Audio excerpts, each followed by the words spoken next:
Hi, we are going to talk about hybridization.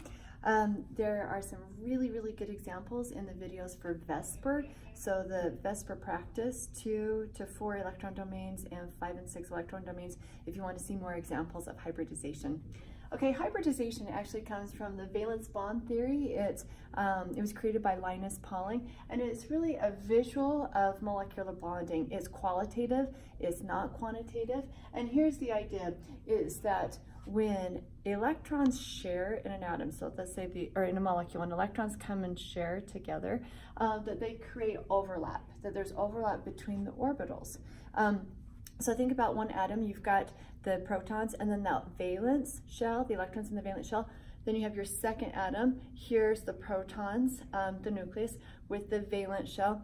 The protons of each atom are attracted to the electrons from the opposite atoms.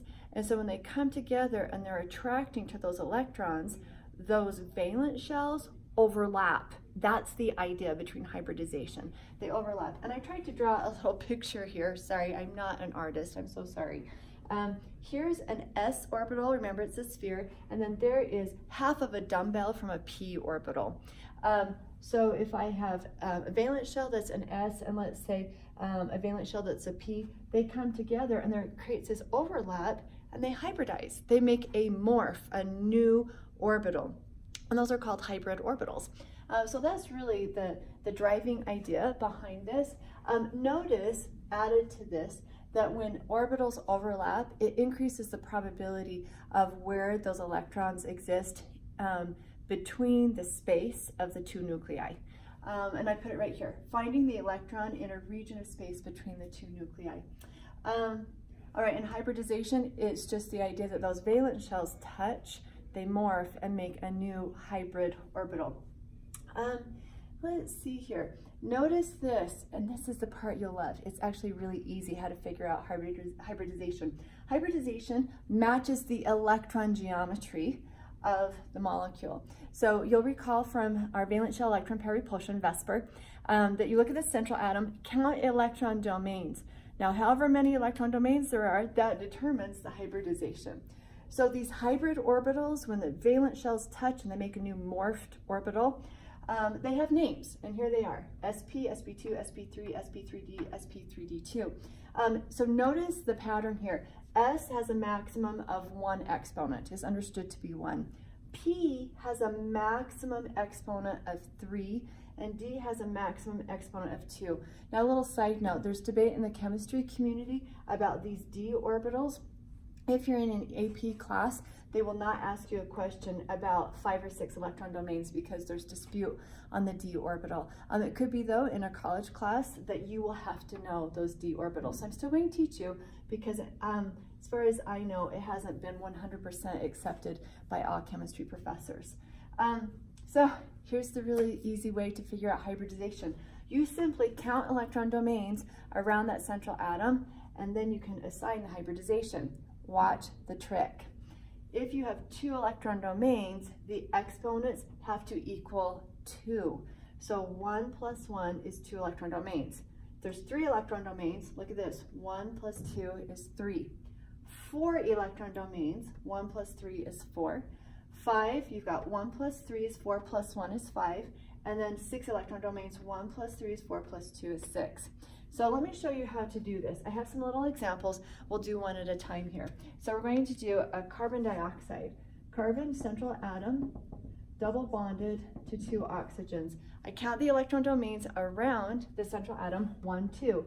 Okay, 2 electron domains for the hybridization orbitals is going to have a maximum of 2 exponents, so that is sp. Done. That's it. Count the electron domains, and then you're going to write down SPD to get to the number of electron domains that you need. Let's do another one. Let's do the boron trifluoride. So a single bond to each of the fluorines. Remember, this is one of our exceptions. Boron is only going to have 6 electrons around that central atom. Let's go ahead and count it. 1, 2, 3 electron domains. So the hybridization, I need 3 total exponents, sp2. So S has a maximum of 1 exponent. P can go all the way up to 3, but I only need 1 plus 2 equals 3. That's going to be sp2 hybridization. And we're finished. Let's do ammonia. So we've got our nitrogen, and I wanted you to see with this one that lone pair. Again, lone pairs are considered an electron domain, just as a single bond, double bond, triple bond are all considered each one electron domain.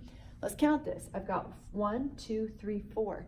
4 electron domains. It doesn't matter if they're bonds or lone pairs. You look at total electron domains around that central atom, 4, and then you do the hybridization. So this will be sp3. 1 plus 3 equals 4. Nice. Let's do another one. We're going to do a phosphorus pentachloride. So phosphorus is the central atom. We've got 5 chlorines around it. Each chlorine has 3 lone pairs. Okay, let's count electron domains. 1, 2, 3, 4, 5. 5 electron domains, we need 5 exponents. sp3, okay, that's the maximum for P. Gives you 1 plus 3 is 4, so I need to add 1 more, D. 1 plus 3 is 4 plus 1 gives me 5 electron domains. And there's a hybridization. Those would be the hybrid orbitals around that phosphorus pentachloride.